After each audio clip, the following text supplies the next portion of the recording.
na pununo ng magkabilaan ng gubat. Mahumanay, umalis ka sa daraanan namin. Kung ayaw mong maubos ang buong lahi mo, wala ka nang pakialam sa mundong ito. Dahil eto na ang mundong pinanggalingan namin. Huling babala ko to para sa'yo. Habang may kakayahan ka pang iligtas ang buong hukbo mo. Babala ni Balingit. Mga kabagis, umpisaan ng paganahin ang ating mga imahinasyon sa paki ng subscribe button. Salamat!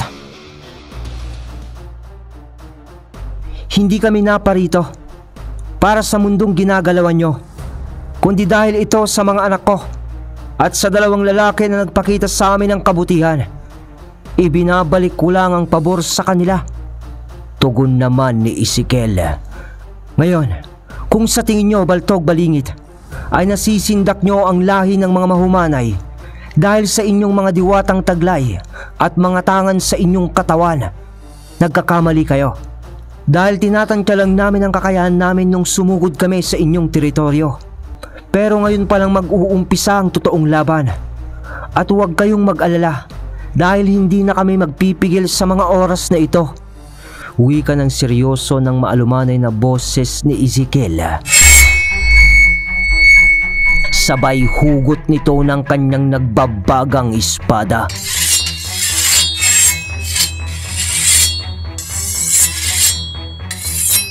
Sunod nito ang paglabas din ng mga sandatang kampilan ng buong hukbo ng mga mahumanay. Sinabi ko na sa iyo, tol, hindi magiging madali ito. Meron at merong hahadlang sa atin. Kausap ni Balingit kay Baltog. Kaya nga may plano rin tayo, hindi ba, tol? Tugon naman ni Baltog. Kasabay ng kumpas nito ng isa niyang kamay ng paabante. At lahat ng naisama nilang mga lalang o mga aswang sa kanilang pag-alis sa kabilang mundo ay nag-umpisa ng umangil sa kanilang likuran. Inilabas naman noon ni Balingit ang kanyang tabak, hawak ng kanan niyang kamay. Sabay sampay o patong nito sa kanyang balikat ng bahagya. At tanong niya kay Baltog ng, "Tara na." "Sige." Tugon naman ni Baltog. Itinaas ni Balingit noon ang kanyang sandata mula sa kanyang balikat at alinsunod naman ang mga aswang na parang hayop na gutom na umatake sa mga mahumanay na nagsamateryal para lang hadlangan ang grupo nila Baltog at Balingit.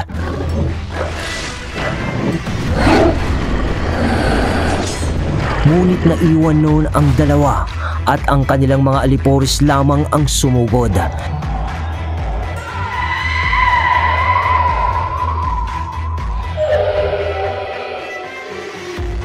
Sa hiyawan at atungal ng mga lalang, habang mabilis na tumatakbo nun sa kagubatan, ay nag-umpisa na nga ang digmaan.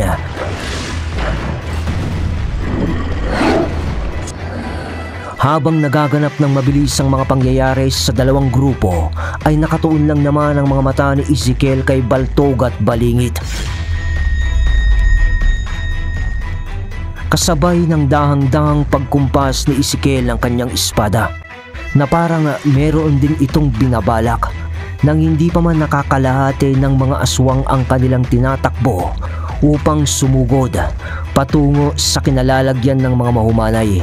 Kasi di naman kumilos noon ang mga mandirigmang mahumanay na parang hinihintay lang ng mga ito ang pagdapo ng mga lalang sa kanilang kinalalagyan. At sa kumpas ni Ezekiel ng marahan ng kanyang espada,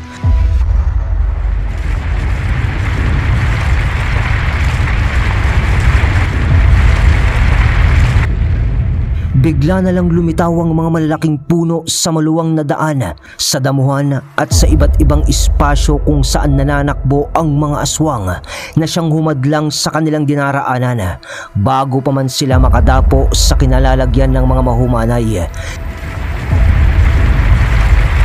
Napatigil ang iba dito na aswang at ang ibang umabot sa mga mahumanay sa pagsalpok ng iba doon ay ang siya namang pagharap ng iba sa mga mahumanay. Tag hampas ng ulo ng mga aswang.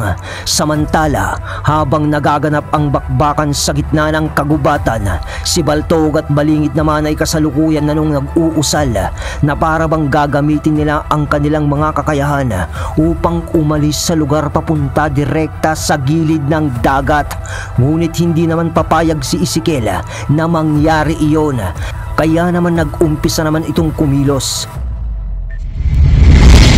Dahilan upang lumitaw na lang siya bigla nun sa likuran ni Baltog at Balingit.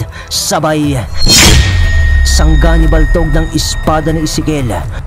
"Tumigil ka, engkanto!" Salita naman ni Balingit. Sabay unday nito ng saksak kay Ezekiel. Ngunit pagdapo ng sandata ni Balingit kay Ezekiel, naging isang tipak na lamang yun ng kahoy. Ano?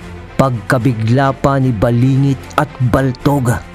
Sinabi ko na sa inyo, hindi na ako magpipigil ngayon. Huwag nyo kaming malitin na lahi ng mga mahumanay. Boses nun ni Ezekiel na umalingaw-ngaw sa buong paligid. Pagkatapos nun ay ang parang pagpapadulas ng mga malalaking puno sa buong kagubatan na para bang kontrolado ni Ezekiel ang buong kagubatan na iyon. Kasi kung titignan mo ang pagkilos ng mga puno sa mataba mong imahinasyon, para bang minamanipula ng mga puno ang bawat espasyo sa kagubatang ito, dahilan upang malito naman sa paggalaw ang mga lalang na kalaban nila, kabilang na dito si Baltog at Balingit. Kasi nagsasalit-salitan noon ang mga puno na animoy gumagalaw sa mga tabla o mga kahon ng ahedres o chess. At ito naman ang naging dahilan kung bakit nagkahiwa-hiwalay na noon ang buong lupon ni Baltog at Balingit sa kagubatan. Ito pala ang kakayahan na tunay ng mga mahumanay na sinasabi ni Ezekiel. Mukhang pinanindigan nga niya ang salitang binitiwan niya na hindi na sila magpipigil sa mga oras na ito ng labanan. Hindi sapat ang kakayahan na yan, mahumanay, na kung kaya mo lang manipulahin ang ilusyon ng buong kagubatang ito na parte pa rin ng lihim ng kalikasan o ng 5 elemento, nagkakamali ka. Dahil kami mismo ang sugo ng kalikasan. Alingaw-ngaw naman ng boses ni Balingit sa buong kapaligiran. Kasabay ng muling paggalaw ng buong kagubatan na ito.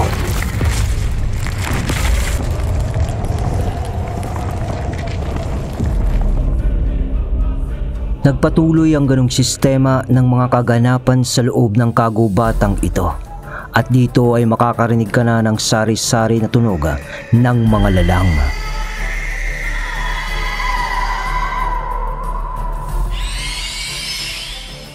Kalat-kalat na noon ang mga naglalaban sa kagubatang iyon.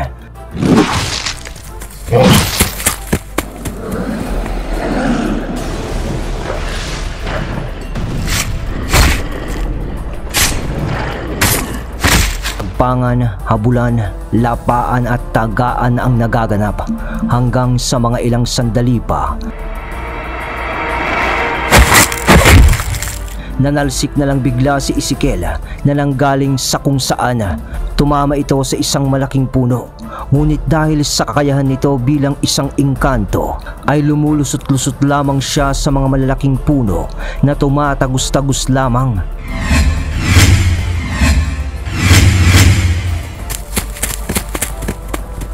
Hanggang sa nagpakita na si Baltog at Balingit na tumatakbo rin na sinusundan si Ezekiel dahil sa nag-uusal na sila noon sa kanilang mga sandata ng pangpaslang ng mga engkanto.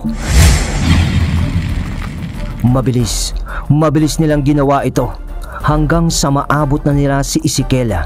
Sa kanan si Baltog nakaamba ang tabak nito, sa kaliwa naman si Balingit. Pagdapo ni Ezekiel sa lupa, wala na siyang kawala sa halos sabay na atake ng dalawang magkapareha. Ngunit nanalsik nun si Balingit bago pa man dumapo ang patalim nito kay Ezekiel. Nanalsik din si Baltog at nagpagulong-gulong sa lupa nang parang isang liwanag naman ang tumama dito. Ngunit mabilis na bumangon noon ang dalawa na parang walang nangyari. Pero sa kanilang pagbangon pa lamang, nagsali-salitan noon ang mga taong korting liwanag na sila ay bayuhin ng mga pag-atake.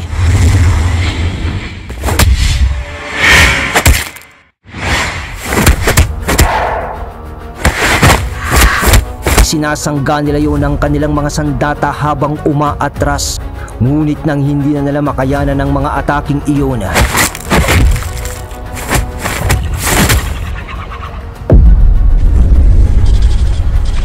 bigla namang sumiklab sa kanilang katawan ng maiitim na usok. Kaya naman bumalik noon ang 5 liwanag sa kanilang pinanggalingan at dumiretso ang mga yon sa tuktok ng isang malaking puno. Maaaninag mo dito ang 2 lalang na nakatayo sa isang napakalaking sanga. Ngunit nang mapukaw na ang liwanag doon, nagsabay na tumalo ng 2 mula sa puno na napakataas at pagbagsak nila sa lupa, malapit naman yon sa kinatatayuan ni Ezekiel. Pasensya na, Ginoo. Nahuli kami. Nakarating din. At ang mga bigkas na yun ay nanggaling kay Bagwis at Dakila, na nooy dumating na nga sa digmaan na di inaasahan. Halos gutay-gutay na noon ang damit ng dalawa at sa pang-itaas ay halos hubad na. May uling-uling at lupa pa sila noon sa mga muka na parang galing sila sa matinding pagsubok. Nakalugay na rin noon ang mahahabang buhok nila na animoy sa itsura ng dalawa ay parang mga mandirigma na dumaan sa maraming digmaan. Hay, hindi na tayo nakapagbihis Mukha tuloy tayong mga pulube. Komento pa ni Dakila. Mga isda lang naman talaga tayo, di ba? Di naman tayo mayaman. Tugon naman ni Bagwis. Oo nga no. Maiksing tugon ni Dakila na may kasama pang pagtawa. Paano, tol? Heto na ang wakas. Kaya galingan natin. Ayan ni Bagwis kay Dakila, sabay hakbang nito paabante. Oo naman, tol. Para kay Aryan at Luna at sa pamilya natin na matagal na nating iniwan. Para lang sa misyong ito. Tugon ni Dakila ng seryoso, sabay hakbang din nito na halos sabay na rin kay Bagwis. Patungo ang dalawa sa kinalalagyan ni Baltog at Balingit para umpisahan na nga ang dapat nilang tapusin sa mga oras na iyon. Bagwis, Dakila, inaasahan kayo ng mga anak ko. Nauuwi kayong buhay. Pahabol naman salita nun ni Ezekiel. Huwag mo na kaming alalahanin, Ginong Ezekiel. Pigilan nyo na lamang mga aswang. Baka umabot sila sa baryo. Kami na ang bahala kay Baltog at Balingit. Salita naman ni Bagwis sa kanilang paglalakad. Nakatayo lang naman noon si Baltog at Balingit na para bang hinihintay ang dalawa sa kanilang pagdating hanggang sa maya-maya pa. Kumusta na kayo? Bati ni Dakila sa dalawa na parang natutuwa pa sa muli nilang pagkikitang apat sa napipintong pagtutuos nilang muli ngayon na. Alam namin na darating din kayo. Salita ni Baltog. Pero hindi ibig sabihin nun na magbabago ang dapat nang mangyari ngayong gabi. Dugtong naman na salita ni Balingit. Tignan na lang natin. Tugon naman ni Bagwis sa mga ito. Habang patuloy pa rin noon ang pag-aangil ng mga lalang sa buong kapaligiran ng kagubatang iyon sa pagtigil ng paggalaw ng mga puno sa kapaligiran. Konting katahimikan ang bumalot sa paligid habang magkakaharap na nga ang apat. Pagkatapos nito ay ang mainit na alimpuyo ng hangin na siyang mas lalong nagpapabigat ng tensyon sa pagitan ng apat hanggang sa pagpitik ng segundo. Habang nagkakatinginan ang mga ito ng seryoso, Biglang gumanaw noon si Bagwis at Dakila sa magkabilaan nilang tagiliran. Nakatayo lang naman noon si Baltog at Balingit na parang inaabangan din nila ang pagsalakay ng dalawa hanggang sa salo ni Baltog sa atake ng tabak ni Bagwis. Kasabay nito ang paglitaw naman ni Dakila sa likod ni Balingit at unday nito ng kanyang tabak. Ngunit kasabay naman noon ang pag-ikot ni Balingit ng hakbang papakaliwa sa pag-ikot. Sabay na dito ang kanyang pag-ilag sa tabak ng Dakila at buwelo rin niya ng kanyang tabak na pag-unday kay Dakila. Ngunit nailagan naman yun ni Dakila at kasabay nito ang muli niyang pagtaga ng kanyang tabak kay Balingit. Pero sangga naman ni Balingit ng kanyang tabak sa pagtatama naman ng mga talim ng sandata ni Baltog at Bagwis. Biglang nagliwanag ang mga tinta ni Bagwis sa kanyang braso at doon ay bigla na lamang ang pagputok ng hangin sa pagitan nilang dalawa ni Baltog. Naghiwalay noon ang dalawa dahil sa nanalsik si Baltog sa lakas ng puwersa ng hangin na yun. Ngunit bago pa man makalayo ang katawan ni Baltog sa pananalsik nito, ay para bang may sumalo naman sa kanya sa ere na siyang dahilan ng pagtigil nito ng biglaan. Pagkatapos nun ay bulong niya ng, Hindi na dapat kami magtagal sa labanang ito. Bulong niya sa kanyang sarili kasabay ng pag-uusal nito ng mga salita na pabulong. Hanggang sa biglang parang nabuhay din ang mga itim na tinta nito sa kanyang katawan at sa pagdapo ng kanyang mga paa sa lupa ay ang tuluyan ng paglabas ng mga itim na diwata sa buo niyang katawan. Limang maiitim na nilalang ang lumabas dito at may mga kasuotan na parang halos pakpak na kung titignan mo dahil sa mga pakurban nito na mga dulo sa kanilang mga balikat. At umuusok din ang buo nilang katawan ng kulay itim. Huwag niyo kaming bibigoin ngayon. Salita ni Baltog kasabay ng paglalakad nito ng paabante papunta sa kinalalagyan ni Bagwis.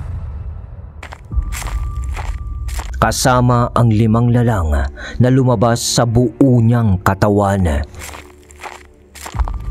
Hindi naman na hinintay pa noon ni Bagwis ang muling pagbalik ni Baltog kung nasaan siya.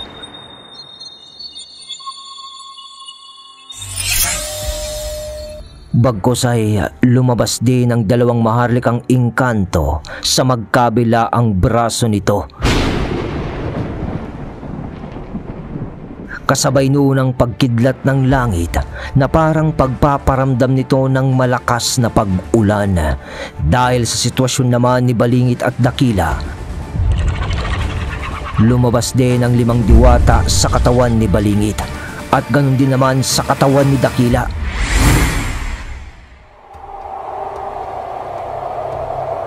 At sa ginagawa ng apat sa baryo naman nila Bagwis at Dakila,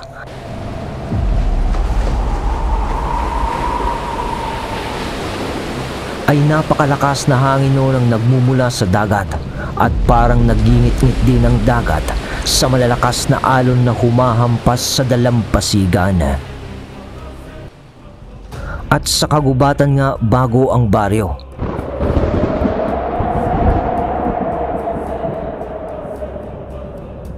ay ang siyang pagbalot ng malalakas naman na pagkidlat at malalakas na pagbugso ng hangin dahil sa nagaganap na paglalaban ng magkabilaang pangkat.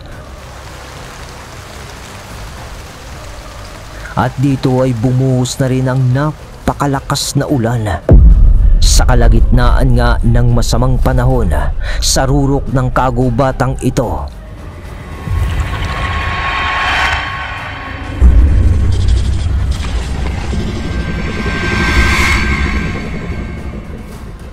naghalo noon ang itim na usok at ang liwanag dahil nagaganap na nga ang digmaan ng mga maharlikang engkanto at ng mga diwata ng kaliwa. At ang mga aswang na nasa palibot din lang ng kagubatang iyon ay tinupok nga ng liwanag na nanggagaling rin lang sa mga maharlikang engkanto. At sa mga oras na ito ay dihado na sina Baltog at Balingit dahil sa baon ni Bagwis ng kanyang tabak sa katawan ni Baltog. Kasabay ng pag-ubo ni Baltog ng dugo. Patawarin mo ko, Baltog. Pero eto ang misyon namin. Pabulong na wika pa ni Bagwis habang nakabao ng tabak nito sa katawan ni Baltog. Sa bikwas naman ni Dakila ng kanyang tabak ay naputol na ang isa pang kamay ni Balingit. Ngunit nang mapapahandusay na sana si Balingit sa lupa ay nagbigkas pa ito ng mga salita na hindi mo maririnig sa pagbulong nito. Pagbagsak niya sa putik ay ang siya namang paglilipanan ng 5 itim na lalanga at mabilisang pumasok sa kanyang katawan. Kay Bagwis at Baltog naman, habang nakabao ng tabak ni Bagwis sa tiyan nito, ay napangisi pa yun. Kasunod ng paglilipa na rin ng 5 itim na diwata sa tuktok nila at bigla ang pagpasok muli ng mga ito sa katawan niya. Sunod nito ay ang biglaan ng pagsipa kay Bagwis na siya namang pagkabunot ng tabak ni Bagwis sa katawan nito. Sa pananalsik ni Bagwis ay nagawa naman niyang patigilin ang kanyang sarili sa pamamagitan ng pagdausdos ng kanyang mga paa o pagpreno sa lupa. Pero naglalakad naman na noon si Baltog patungo sa kanya. Parang sumisingaw na noon ang itim na usok sa kanyang katawan. Kasabay ng pagsasalita niya ng Magiging amin! Magiging amin ang baryo niyo, Bagwis! At itatayo namin ang isang perpektong komunidad na ang mga tao ay sumusunod sa aming alituntunin. At uubusin namin lahat ang mga masamang taong nananakit ng iba. Salita ni Baltog na siyang parang pagliliwanag niya ng kanilang mithiin ni Balingit. Ngunit parang nagdodoble ang boses nito na para nang sa dyablo. Pati ang mga mata nito ay naging itim na rin at yung sugat niyang natamo sa kanyang tiyan ay parang naghilom na rin. Hindi ka Diyos! Hindi kayo Diyos para kayo ay humusga at magdikta ng kung anong dapat mangyari. Tugon naman ni Bagwis. Walang Diyos! Walang Diyos, Bagwis! Dahil kung tunay na mauin at may malasakit sa amin ni Balingit ang Diyos na sinasabi mo, ay hindi niya hinayaan na parusaan kami ng kapalaran sa aming nakaraan. Tugon ulit ni Baltog. Kasalukuyan naman na noon ang pagbabalik ng mga maharlikang diwata sa katawan ni Bagwis at pagdapo ng mga yun sa kanyang katawan habang nakatayo. Bagwis, mag-iingat ka. Halos patay na ang katawan ni Baltog at ang kumukontrol na lang sa kanyang katawan sa mga oras na ito ay ang mga sumanib na itim na diwata. Gaya nga ng sinabi ko sa inyo ni Dakila, hindi na magtatagal ay kukonsumuhin rin ng mga itim na diwata ang katawan nila at aangkinin ang kanilang mga kaluluwa dahil sa naibenta na ni Baltog at Balingit ang kanilang kaluluwa kay Satanas. Payo naman ni Dama. Samantalang kay Balingit naman at Dakila sa mga putol na kamay ni Balingit, biglang nagtipo ng mga putik na gawa ng pagbasa ng ulan sa lupa hanggang sa naging korting kamay na ang mga yun. Matapos nito ay ang bigla ang pagbangon niya at ang mga mata rin nito ay naging purong itim na lamang. Sabay wala nang sabi-sabi pa ay biglang sugod nito kay Dakila. Nakaakap yun kay Dakila sa pamamagitan ng putik nitong kamay. Ngunit naibaon naman ni Dakila ang tabak nito sa gitnang dibdib ni Balingit. Pero ramdam nun ni Dakila na buhay pa rin ang katawan ni Balingit. Kasabay nyo ng pagbalot ng putik sa katawan nilang dalawa. Pero nakabalik na rin noon ang mga maharlikang engkanto sa katawan ni Dakila. Dahil dito ay bigla nang natipo ng tubig ng ulan.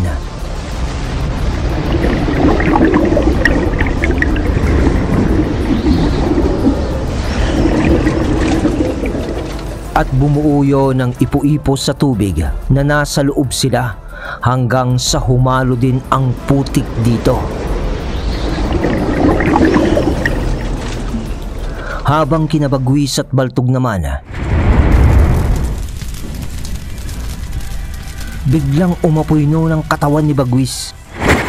Pero mabilis naman na nawala nun si Baltog sa paglalakad nito. Tapos ay parang isang palasuyon na biglang sumunggab kay Bagwis. Sa pagtatama ng katawan ng dalawa,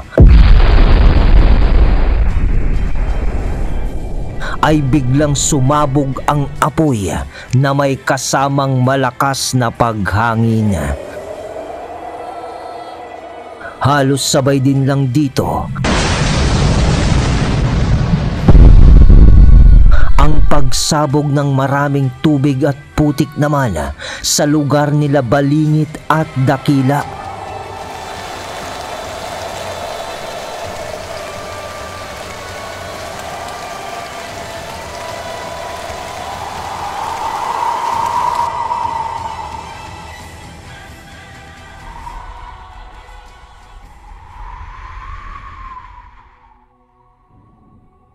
Pagkatapos ng pangyayaring iyon, sandali ang lumipas.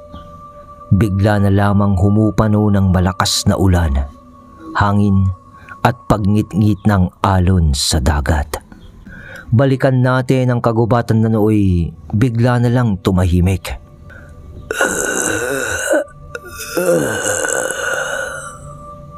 Boses noon ni Baltog. Bagwis, salamat. Salamat. Wika nito. Dahil habang nakahiga na siya sa putikan na parang hinang-hinana, nakatayo nun si Bagwis sa kanyang harapan. Di naman malaman ni Bagwis noon kung bakit nagpapasalamat noon si Baltog pa sa kanya. At pagkatapos nitong magpasalamat, napagtanto ni Bagwis na parang pumasok sa wisyo niya ang mga alaala ni Baltog sa nakaraan. Gusto nyo bang malaman, mga kabagis, kung ano ang nakaraan ni Baltog? Pumasok tayo sa wisyo ni Bagwis na siyang pinagpakitaan nito ng alaala. Nandito na tayo. Ate? Salamat ate. May pansit ko na namang naiuwi. Buong araw na akong hindi nakakain eh. Wika ni Baltog nung mga panahong kasama niya ang kanyang nakatatandang kapatid. Kung hindi nyo kasi na itatanong, dalawa na lamang sila ng ate niya na namumuhay noon. Dahil sa ulilang lubos na noon si Baltog at ang ate niya. Patay na ang kanilang mga magulang. Pero eto ang masaklap. Para mabuhay naman sila noon na magkapatid, ay hindi alam ni Baltog kung ano ang remedyo o ginagawa ng ate niya para lang makaraos sila sa buhay. Di niya alam na puta ng bayan ang ate niya o isang babae na nagbibenta ng laman. Isang bagay na hindi mo rin naman maisisisi sa ate niya dahil sino ba naman ang aasahan nila? Mahal na mahal ni Baltog noon ang kanyang ate. Dahil sa kahit anong hirap ng kanilang kapalaran sa buhay, ay nagagawa nitong itaguyod ang pamumuhay nilang dalawa. In short, idol noon ni Baltog ang kanyang ate. Kahit na hindi pa niya alam kung saan kinukuha ng ate niya ang pera na ginagasta nila sa kanilang pang-araw-araw. Hanggang sa isang gabi, naglalakad noon si Baltog galing sa isang maliit na tindahan. Bumili kasi ito ng itlog at mantika. Nang parang napansin niya ang ate niya sa isang bakuran ng bahay na dadaanan niya dapat.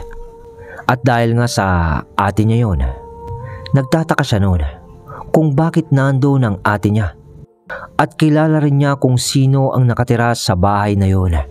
At yun ay ang lalaki na parang barumbado sa kanilang baryo. Wala namang sabi-sabi ay pinasok ni Baltog ang bakuran na yon para tiyakin na ate kaya nga niya yung nakita niya. Nasa loob na noon ang kubo ang lalaki at yung hinihinala niyang ate niya.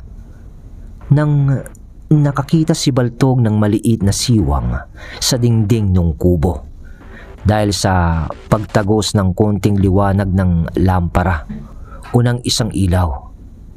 Sumilip si Baltog sa siwang at doon ay nakita niya na nakapatong ang lalaki sa ate niya na walang saplot sa katawan. Silang dalawa. Sa musmus na edad noon ni Baltog, hindi pa niya masyadong naiintindihan ang nakita niya. Pero alam niyang ang bagay na yon ay gawain lang ng mga mag-asawa. O sabihin na nating magnobyo at magnobya. Parang tuod noon si Baltog na nakasilip sa dingding na hindi gumagalaw dahil sa pagkabigla niya sa ginagawa ng kanyang ate at nung lalaki. Hanggang sa natapos na ang pagpaparaos ng lalaki sa ate niya, ay nakatayo pa rin siya doon. Pero nang matapos na nga ito, umatras na si Baltog sa awang ng dingding. Tumalikod na ito at maglalakad na sana ito papauwi. Pero parang wala ito sa sarili niya, sa nasaksiyan nga niya. Hanggang sa narinig niyang, "Ba't kita babayaran? Malis ka na! Ginusto mo naman yan eh." boses ng lalaki sa loob ng kubo. "Tarantado ka? Di ba pinag-usapan natin to kanina? Ibigay mo ang pera ko!" Boses ng ate ni Baltog.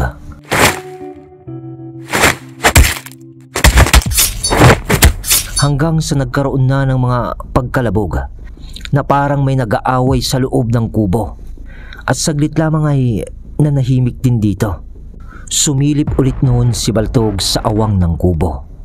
At doon ay nakita niyang naliligo na sa dugo ang hubad na katawan ng ate niya. At nakita pa niya sa tabi noon ang isang kutsilyo na marami ring bahid ng dugo. Nabitawan na lamang ni Baltog ang mantika at itlog na nabili niya. At tumakbo siya. Pinasok niya yung kubo. At hindi naman pala nakakandado ang kubo na yun, kaya madali niyang napasok ito. Ate! Ate! Ate, ano nangyari? Ano nangyari, ate? Salita noon ni Baltog. Ngunit wala. Hindi sumasagot ang ate niya. Dahil patay na pala ito. Hoy, bata! Anong ginagawa mo dito? Tanong ng lalaki na parang galing sa kusina noon na nagpupunas ng kanyang kamay na nabahiran ng dugo. Pero sa tanong niyang yun kay Baltog, biglang pinulot ni Baltog yung kutsilyo. Sabay, "Hoy, bata! Ano nga?" Salita ng lalaki na hindi na natuloy dahil sinaksak din siya ni Baltog sa tiyan nito. At sa pagbunot pa niya, inulit-ulit yun ni Baltog hanggang sa napaupuno ng lalaki. At doon ay sinakyan yun ni Baltog na napahiga dahil sa nanghihina na nga ito. Nang magawa niya yun, muling inundayan ni Baltog yun ng maraming saksak sa katawan. Umiiyak noon si Baltog habang ginagawa niya yun dahil naiisip niya yung ate niya na patay na.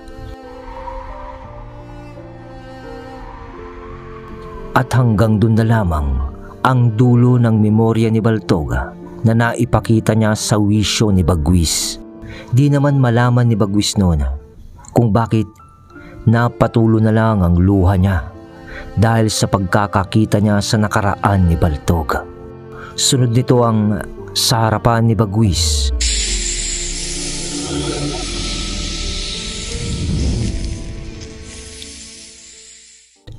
Ay unti-unti nang nagunaw si Baltog sa pamamagitan ng paglabas ng mga itim na usok sa buo nitong katawan. Pagkatapos naman ng pagsabog ng putik at tubig, nakayakap pa rin naman noon si Balingit kay Dakila. At kung ano yung posisyon nila kanina, ay ganun pa rin naman. Nakabaon pa rin ang tabak ni Bagwis sa dibdib nito. Pero bumulong si Balingit kay Dakila ng, "Salamat. Salamat sa inyo. Makakalaya na kami ni Baltog sa mundong ito na puno ng kabighatian at paghihirap. Anong ibig mong sabihin? Ang totoo ay wala na ring saysay pa na mabuhay kami ni Baltog dahil matagal na rin kaming patay na ibenta na namin ang aming mga kaluluwa sa impyerno. Salamat, Dakila.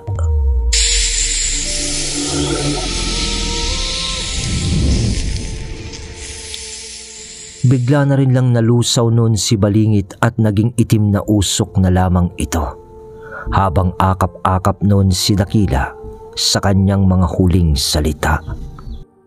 Sa makatuwid ay tapos na ang laban.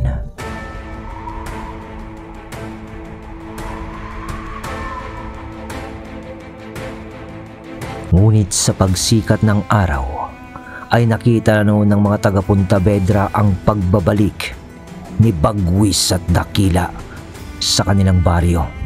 Sinalubong sila noon ng kanilang pamilya, kasama na noon sina Arian at Luna. At sa uli, mga kabagis, ay ikinasal na nga sina Arian at Bagwis, pati na rin si Dakila at Luna. Sa kwentong ito ay nakita natin kung paano nagtagumpay ang dalawa sa kanilang pakikibaka para sa kabutihan. Ngunit masisisi ba natin si Baltog at Balingit kung bakit nila nagawa ang mga bagay na yun? Kung ang sariling pagkakataon na ang siyang parang lumilok sa kanilang pagkatao. Nagpapatunay lang na sa totoong buhay na kailangan mong piliin ng mga taong makakasalamuha mo, dahil ang impluwensya ng iba ay maaaring makapagpabago ng iyong paniniwala, pero taliwas naman sa iyong mithiin.